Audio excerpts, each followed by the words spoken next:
Now, this might be someone's idea of hell, actually, taking 19 local buses to travel the length of the country from Brighton all the way up to Berwick.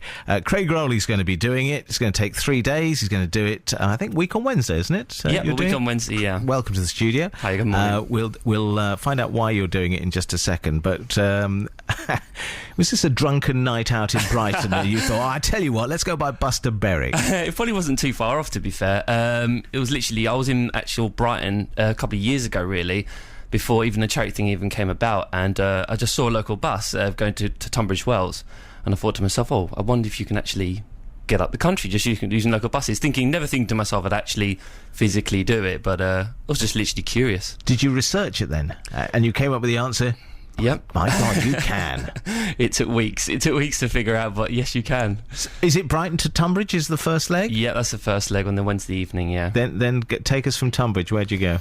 From Tunbridge you have to stay overnight, because the buses don't alternate very well in the morning.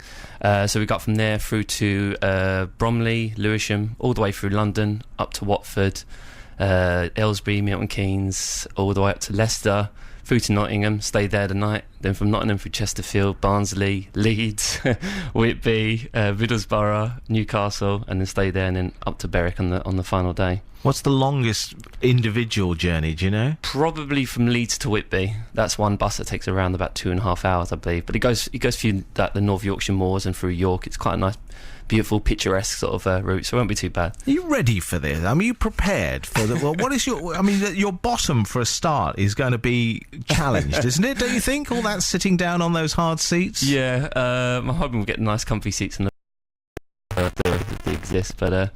No. Hang on, you have been on buses before. Oh, yeah. I don't drive, so I have to take them all the time. Legroom, you know. I mean, that's the problem, isn't it? You can't get your legs out. That's the...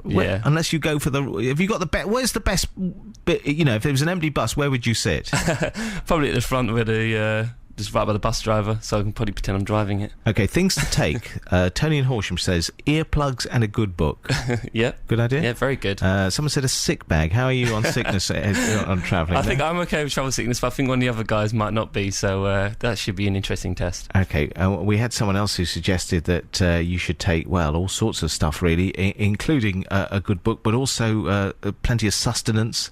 And what was that? There was something else he said, actually. It was a really useful tip. Oh, never mind. It won't be important. Now, you're doing it for an important reason, though. Yes. Tell us about that. It's for Pancreatic Cancer UK. Basically, my mum was diagnosed this time last year with terminal pancreatic cancer, and obviously, given the outcome, one of the things that resonated with what my mum said to me from the very start was there's no use sitting around being miserable about it. You might as well do something, make a change. So, and that's where this kind of came from, really. Well, that's great, and actually, you're raised far more than you thought you were going to, haven't you? You've broken all your targets. Yep, it's got up to about 2,600 now. Yeah, it's pretty crazy. It'd be interesting to follow you. Can we follow you on your journey? Yep, on our Facebook page, facebook.com/Brighton2Berwick. 2 is the number 2, not T-O. Right, Brighton2Berwick, and also there's links there to the Just Giving if you want to. Yeah. Yes, Gareth from Eastbourne says, couple of extra batteries for your mobile phone. I've got a charging case, fortunately. So very good. Very good. He also says, don't underestimate the weather inside the bus. Take a jumper, just in case it gets a bit chilly. Oh, yeah, it's true. You know, I mean, it might be next Wednesday, might be a heat wave, but you never know inside a bus. Yeah, British summertime as well, so could be pouring down. You looking forward to this? Strangely, yes. I really actually am. I think it's quite an interesting way to do things. You might have to ask me again at the end of the trip, but right now I'm really excited. Me and all the guys are. An interesting way to see the country. Well, It all starts in Brighton at what time on Wednesday week?